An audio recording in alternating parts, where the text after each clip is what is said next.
Hey there, Rabanzo here. My guest for this episode is singer-songwriter Frankie Raye. We talk about performing over 20 to 30 shows per month, songwriting and dealing with the challenge to stay creative, and working with an agency. Let's do it.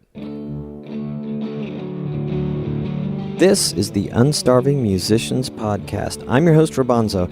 This podcast features conversations with me and indie music artists. Conversations intended to help other indie musicians be better at marketing, business, the creative process, and all the other things that empower us to do more of what we love.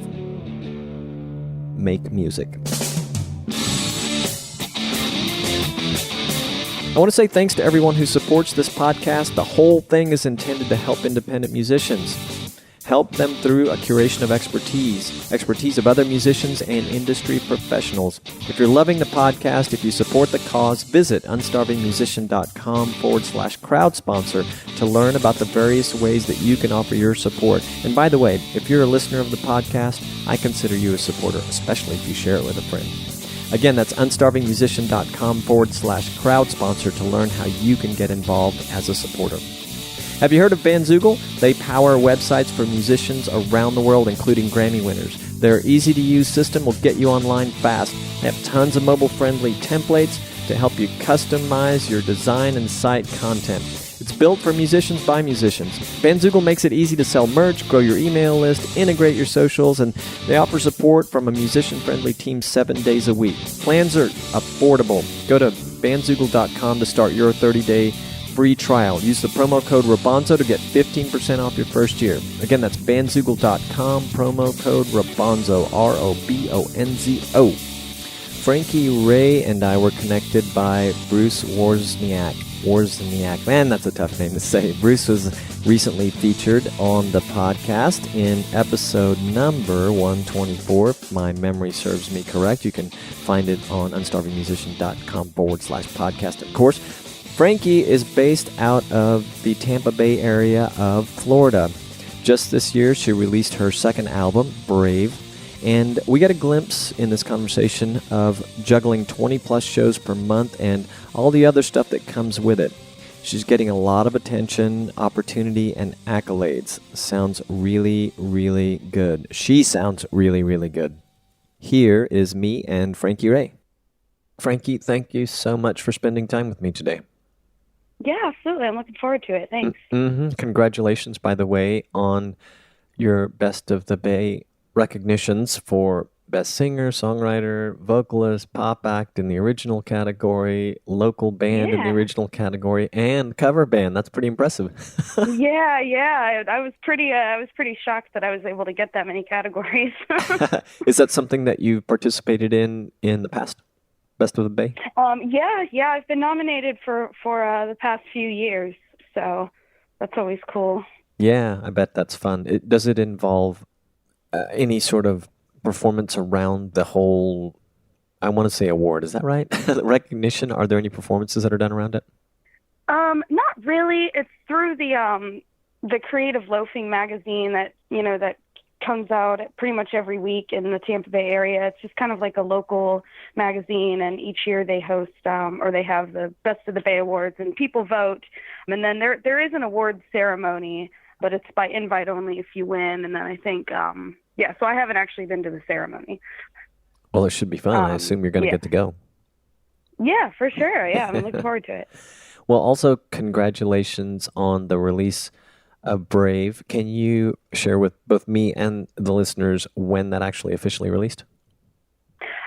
So the album came out March 28th of this year, so it's only a few months old. 8 tracks, all original music. That's exciting. Very cool. And I was mentioning to you before we started that I wanted to ask you about your relationship with Bruce Wozniak. I hope I said his name right from now. Hear this. Yeah. He was a recent interview for the podcast also. Actually it was for this podcast. I was about to say it was for a business podcast I do, but I believe it was for this one. He's a great conversation, but how do you two, I believe we talked about you during the conversation too, but in your own words, how did you two meet? We actually officially met a while ago. It was probably around maybe 2009, 2010. I had a friend who was also, doing music and working with him. And she saw that I was interested in kind of, putting my feelers out there to kind of get the ball rolling and see, what other opportunities I could bring about for myself. And she gave me his information, and I contacted him, and we met up, and I wasn't really ready to kind of get into the whole music business game. I was still in school, and I was still very green. So a few years later, once I got some practice under my belt, and, I had already released another album independently on my own, and I just felt more ready to start a career. So I reached out to him, and yeah, the rest is history. How much of that was finishing school versus, you happened to mention in the same thread there that you got some more practice time in, was a little bit of it like your impression of what the expectations would be, and not only finishing school, but maybe just getting yourself to a point where you were confident you'd live up to those expectations? Yeah, definitely. I mean, when you're in college, you're really busy, and I wasn't even quite sure where I was going to go after college. I didn't know if I was going to embark on a music career or if I was just going to get into my field of study. But I wanted to do this so badly. So, I just worked really hard at it. And once I was confident enough to put myself out there, I did that because I had already put in the work. Cool. And what is your field of study? My field of study, actually, there were a couple. I got my bachelor's in art history. So it was a fun major, but it's not very lucrative. So I went back to school and I did a master's program in education. So I actually have a master's degree in K through 6 education, and bachelor's in art history. So kind of all over the place. I have a friend that I haven't seen in a long time. I met in the San Francisco Bay Area who had some sort of art major, and I think she's the only person I personally know, just because partly because I'm not in that world, but she ended up in a career, and even when she was actually actively working in it before she moved out of the Bay Area to take another job opportunity. But, and in fact, I think I heard you talk about Ohio. I think she is in Ohio now, in curating for a museum of cartoon art. Oh, wow. Is that amazing or what? Oh, that's so cool. Yeah, that was kind of the path I wanted to go down, just because I love art and I draw and paint myself. So yeah, that's definitely cool. Yes, and for me as a person who appreciated cartoons both as a child and then as a young adult, and I'm actually kind of getting into animations again, I wanted see what's out there, and there's a lot of great adult animations, but I just kind of wanted to see what's out there for kids too. And so I used to have the best conversations with him. It was fun. Bruce, one of the first things he mentioned about you was that you, something along the lines of performing well over 20 shows a month and had done like 31 of them in June. And you had these other, noteworthy performances, including the NAMM show earlier this year, and that you played outside of Florida and in most cities and venues throughout Florida, Hard Rock in Tampa. And then I saw you've done something for the Rays baseball team I guess they've had you back more than a couple of times. So, I was really curious to know, clearly you love performing. You perform a lot. And Bruce, I did it again, I don't know why. Bruce was talking about the importance of performing for people who are trying to make it in the music business, for lack of better words. But what does performing mean to you, and has it ratcheted up since you started working with Bruce? Well, as far as what it means to me, I mean, it's I have, obviously there's the passion for it, especially when I'm able to play my original music. That's always really fun to, talk about my songs. And then, I've actually had people return to certain shows and say, oh, I have your album and I love that song that's on there. Can you please play that? What is that song about? So that's always really cool to get that feedback. And that kind of makes the performing part even better than it already is, because I love doing it anyway, even if people aren't listening, So, and as far as, with Bruce, we're a good team. Definitely some opportunities have come about. He definitely handles more of the media side. So as far as interviews and, just kind of media coverage. So I still do I hustle a lot for for bookings. So, but yeah, that's kind of. I mean, we're still a good team, and he definitely has brought about some opportunities. That's cool. And this is possibly the last question having anything to do with Bruce, but and I ask some of these for other artists who are listening and maybe haven't worked with someone like Bruce or an agency, a management company of any kind. What have been your favorite parts about working with someone like Bruce? Not maybe not necessarily with Bruce specifically, but working in the capacity that you work together. And what are some of the newest experiences it has brought you?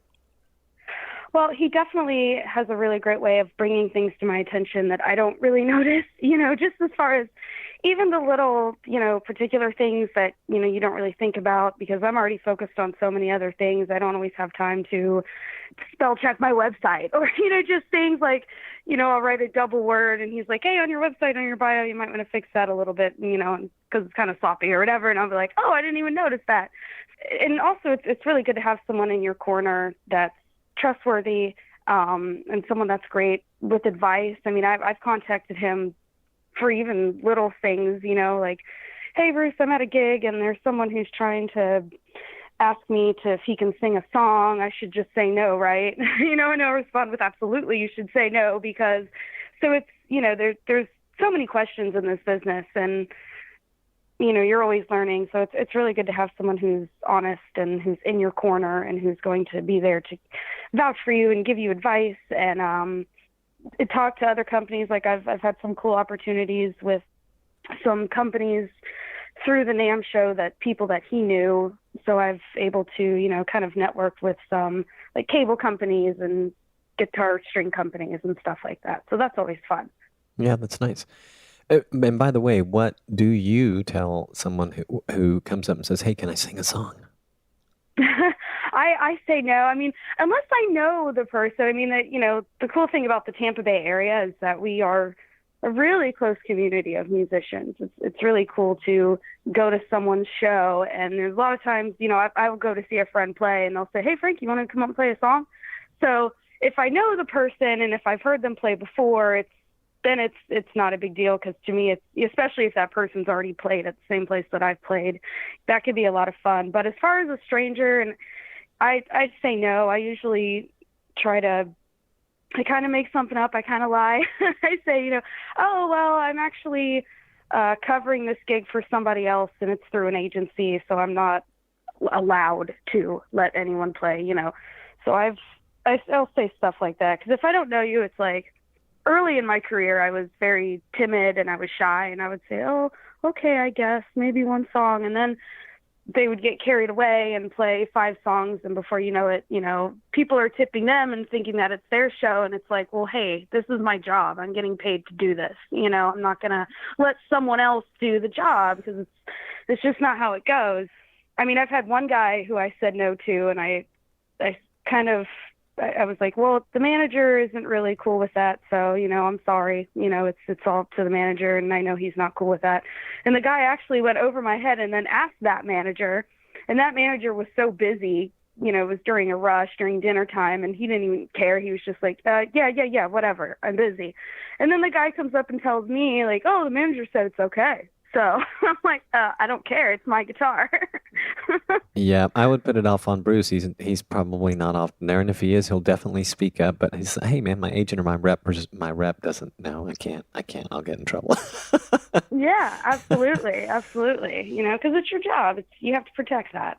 Yeah, I was in my first time in Ireland with my wife earlier this year, and we went to a small village outside of Dublin to hang with friends for a couple of days, couple nights, and he took us to a local pub to see a guy play who was really good.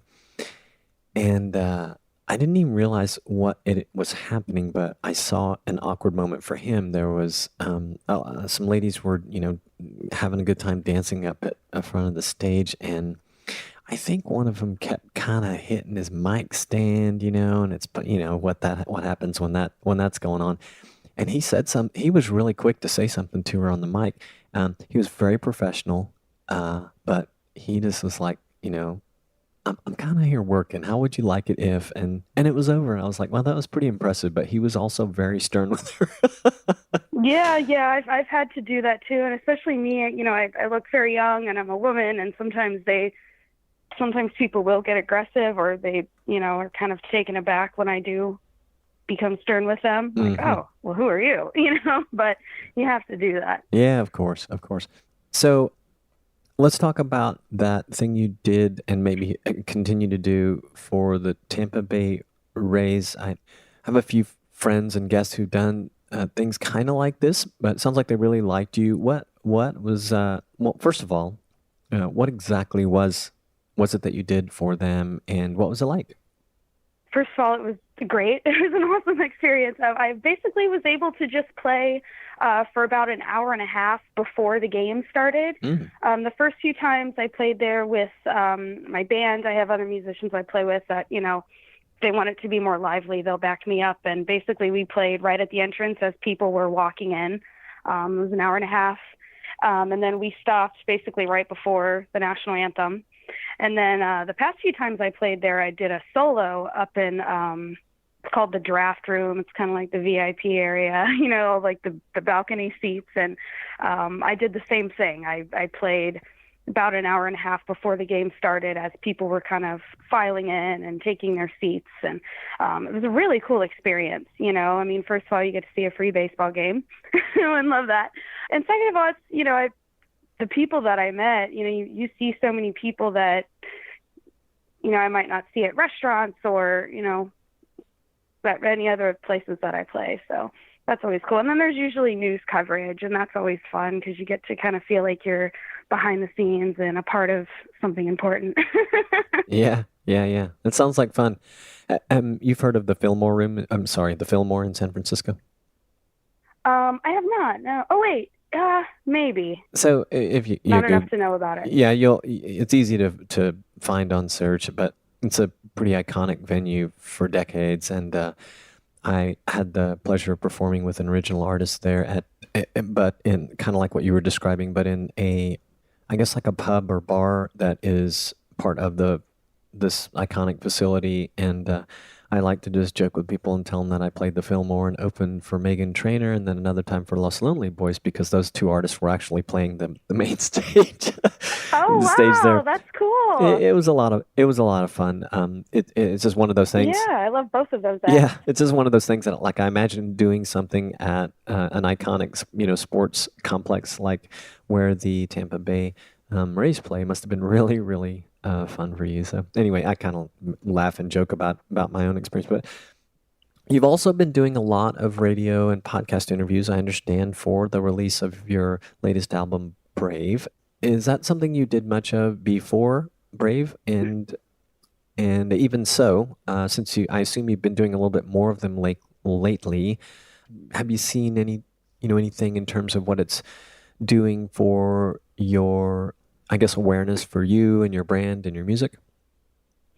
Yeah, so before Brave, I didn't do too many interviews just because, like I said, I had released an album in 2016, and of course there were a few years that went by before this album came out. So I wasn't really doing too many radio podcast interviews just because, I didn't really have my project wasn't finished yet. I did a few to kind of say, hey, I'm in the studio, I'm working up to this, and, it's coming out in the next few months. But until the project's finished, until you have a date, it's kind of hard to promote it.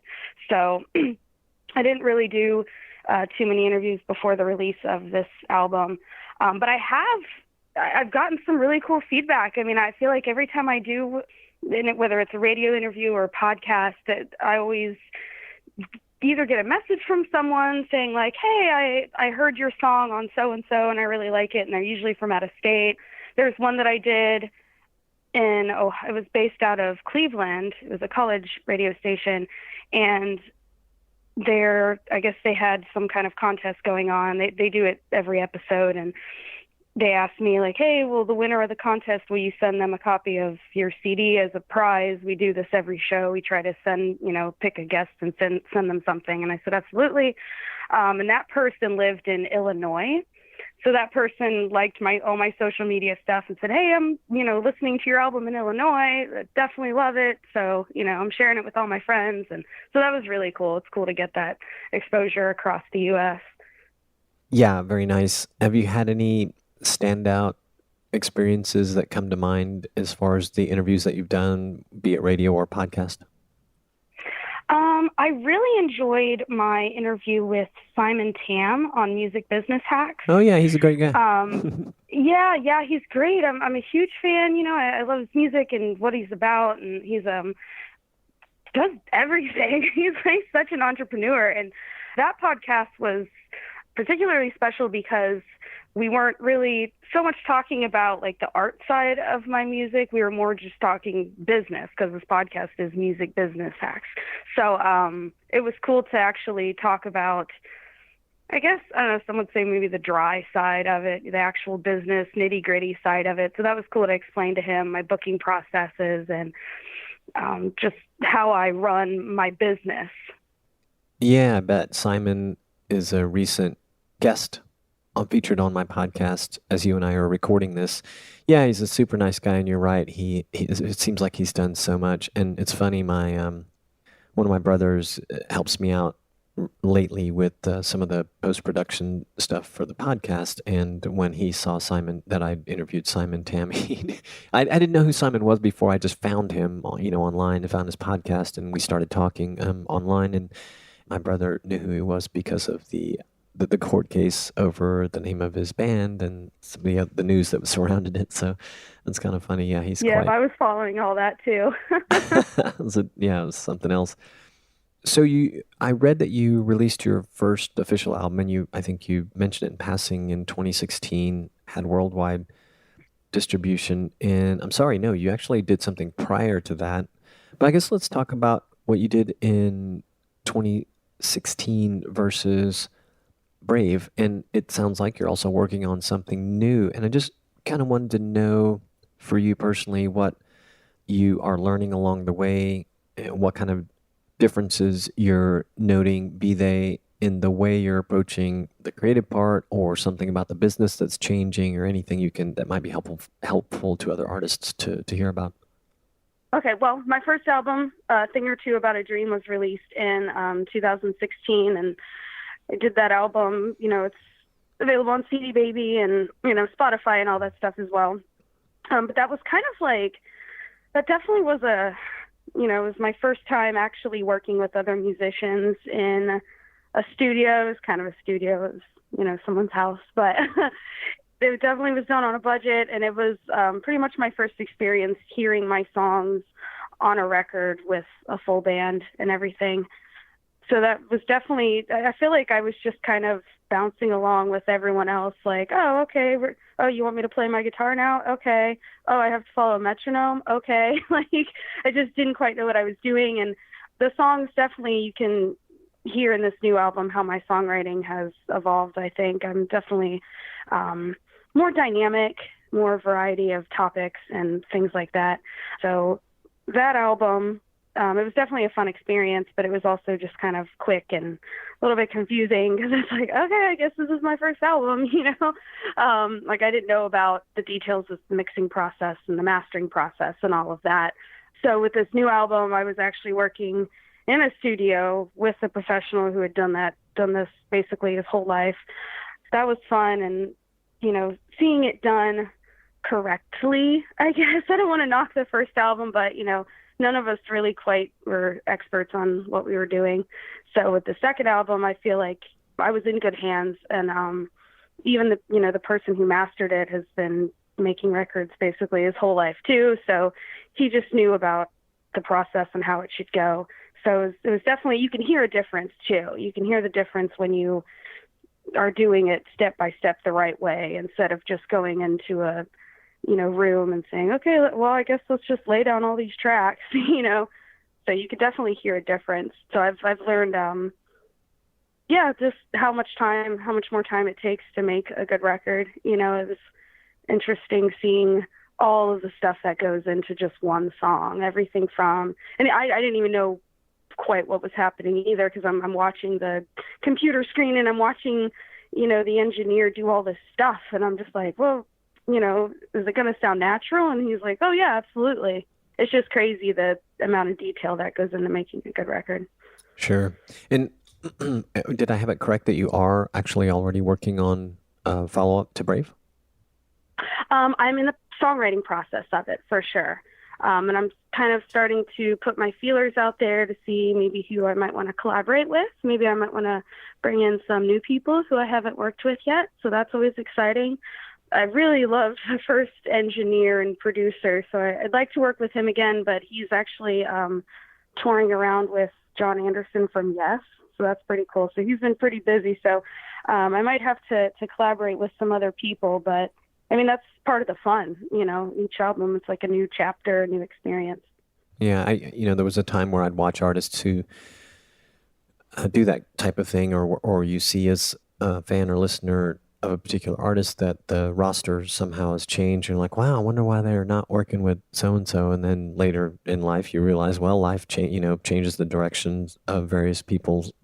Yeah, absolutely. And sometimes your sound changes, maybe next album I want to be more, more folk, I guess. I don't know. I'm still, that's the exciting part of, I think, planning a new record is just seeing all the different avenues you can go down.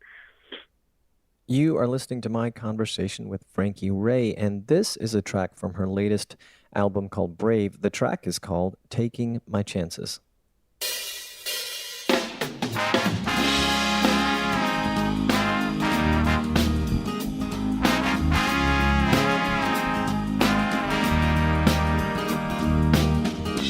They always said you were the perfect one.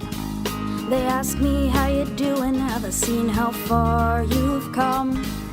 You always stood one step ahead, and honestly I always wanted to be your friend.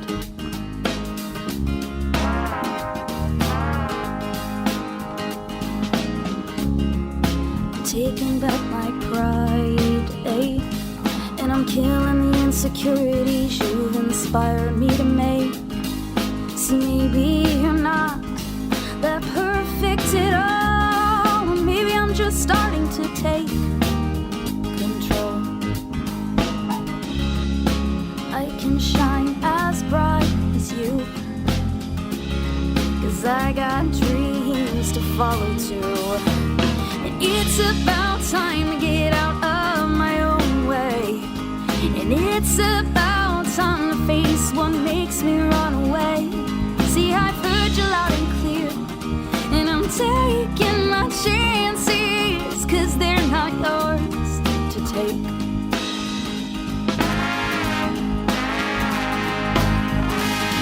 No, they're not yours to take. Tell me about Julia Cameron's 12-week course for achieving higher and more meaningful creativity. Yes, The Artist's Way. I love this book. Unfortunately, it's basically, I'll explain it first. It's a 12-week self-led course that basically just does exactly what it says. It heightens your creativity, gets you more in touch with the spiritual side of creating art, whether it's writing or dancing or painting or whatever it is. Each week she gives you different tasks to do, everything from write down your top 5, like if you could be anything in the world, any job, write those 5 things down. Don't hold back. You could say an astronaut, you could say this, anything you'd want to do, and then try to go out and not literally do any of those things, but maybe do something similar. Like if you want to be, what was the example? She said, if you wrote down you'd love to be a country singer, well, maybe go buy a cheap guitar and play it, or just things to just get you out of the box and get you thinking. And I've kind of been in a little bit of a songwriting rut. I've kind of it's weird. I put so much effort into my last album, Brave, and now I'm kind of just breathing and thinking like, okay, well, I got to get more songs, and I'm wanting it to be as good as this album. So I'm going to start doing that book so I can just, get in touch with my creativity again, see if anything new pops up, any new inspiration. Sure.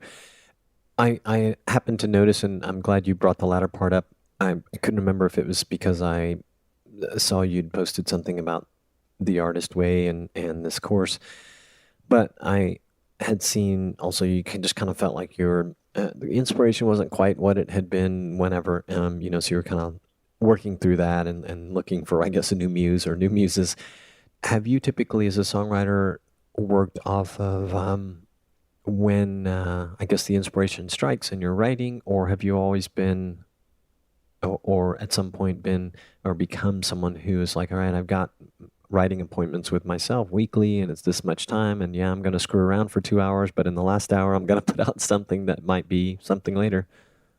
I'm actually kind of both. I definitely need to do more of that second part of the, like a writing appointment with myself. And I definitely need to get better at that, because sometimes, I'll be in my car or something and I'll have an idea and I'll save it in my phone, or I'll turn on the audio and, hum a little something. And then I forget about it, and then weeks go by, and then the magic is kind of gone. I forgot. I'm like, oh, where was I going with that? So I definitely need to be better at, sitting down and focusing and actually writing those ideas out and, trying to get things together so I don't forget my ideas. I definitely need to become more disciplined with that. But I also, I think you can't always force it. Sometimes it's just not there. So if it's not, then you take a break, or maybe go listen to some music that does inspire you, and then maybe you'll get ideas, or go for a walk, or read The Artist's Way by Julia Cameron. Right. And when you talk about, you're expressing the desire or need to be more disciplined about that, what do you feel like for you is the number one reason or obstacle or whatever that keeps you from being a little more disciplined about it, about the whole writing process? I guess for me, it's just what keeps me from becoming more disciplined? Sure. Is that what you're asking? Yeah. Well, I'm just so busy.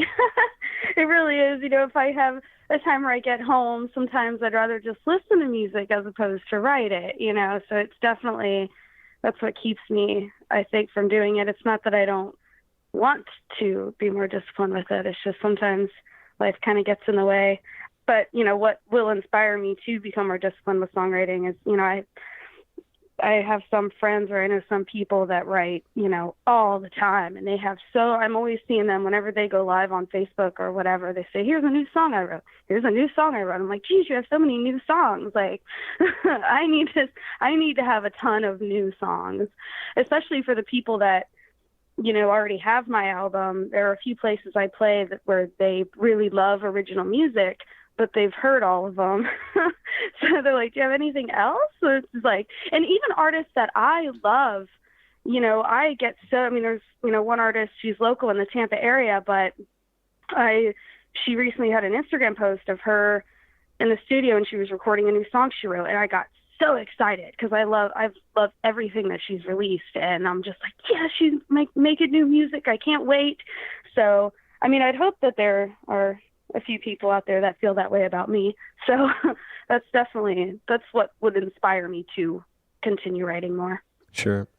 In your world, have you ever done co-writes, or you just collaborated on others on any sort of regular basis for the purpose of writing songs? Yes, I have. I'm always collaborating with other band members. That's always cool, because I'll think of a few chords of my own, and I'll get a little outline of a song, and then I'll meet up with, a drummer and a bass player and, piano, or whoever it is that I'm playing with, and they'll add something to it, or add, a really cool element that I didn't think of. And it's like, oh, that's awesome. I love that, and then I'll whip out my phone and we'll record it. And then I have an idea, and I'm like, okay, I want it to kind of sound like that on the record. Like, now I have an outline of where I want this song to go. So I do that. And then I have a few friends who are working on their own albums, and they've asked me to come in and sing with them and sing harmonies. So that's always fun, being able to help other people on their projects and collaborate with them. Yeah, absolutely. And what about, I'm trying to remember the name for the concept? They're kind of like masterminds, but they're for songwriters. I guess they're just songwriter groups. I feel like there's you probably know what I'm talking about already, but where you're just in a group that submits stuff for, critique or whatever. Have you ever done that kind of thing? Oh yeah, are you talking about like the websites like Taxi and stuff where you can upload your music and then people will respond with what they think of it. And there's tons of groups like that on Facebook too. I didn't know that Taxi does that, but I've had a couple of artists on here. There was one in particular who is based in Austin these days. He went to school in North Texas in Denton, and he, I guess, was helped founded a group that's based out of Austin, and I know there are a gazillion of them around the country. So just sort of independently run, like I guess a business mastermind, but it's for songwriters, and instead of doing that, meeting thing, they're just submitting a recording. Doesn't matter how. Unless it's focused on production or something, but it can be from your phone or something really nice, but submitting a song a week or whatever, just independently. Yeah, I've heard of stuff like that. There's also, it's February album writing month. I am familiar with that. That's the website, February album writing month. And it's basically like a social media where you make your profile and then you upload, like you were saying, clips from your phone or whatever it is. You can upload it and then people will listen to it, But I'd rather do all that stuff face to face. I think it's more beneficial for me. Yeah. Especially if it's someone I know rather than someone I don't know, just kind of saying what it's cool to listen to what other people think, but sometimes if you don't know the person, they don't know where you're coming from, they're going to give suggestions that kind of stray away from your original purpose. Sure. Yeah, and have never participated in such a thing. I'm mostly a drummer more than anything, but I brought it up partly for other, we were talking about the creativity thing and the inspiration thing, and then doing some work to try and rekindle that, and the idea of having appointments with yourselves. I was partly curious to know if you had participated in them, and partly just wanted to, for people who are maybe listening for the first time or haven't heard an episode where we did talk about it, to kind of hear about it in case it's something they want to look into. But I have gathered among the songwriters I've talked to, it's just not for everyone, but it seems like it could be a helpful option for people who are looking for some sort of motivation or some sort of structure around their songwriting time. Right. Yeah. So I'm guessing the answer is yes, but I just kind of want to hear what's in store. So as we're recording, not as you're listening to this, if you're listening to this episode, but as we're recording it, on Friday, September 20 of 2019, are you doing some gigs this weekend?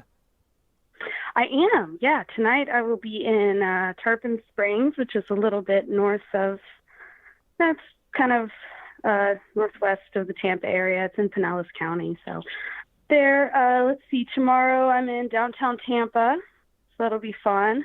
Yeoman's. It's this cute little British pub that's right in downtown Tampa. Let's see, Sunday I'm along the water in Port Richey at this cool little seafood place, and I'll be playing with a drummer then.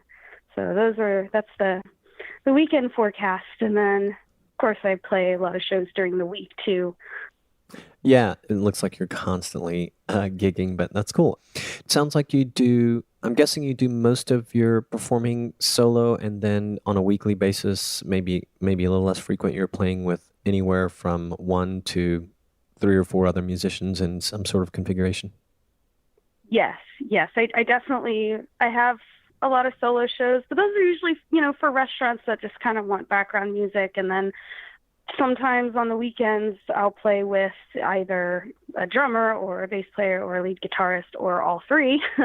So it all really depends on what the venue wants. Restaurants are a little bit more picky with that kind of thing, with noise levels, and but then some restaurants want it to be loud because they want people dancing because it's that kind of place.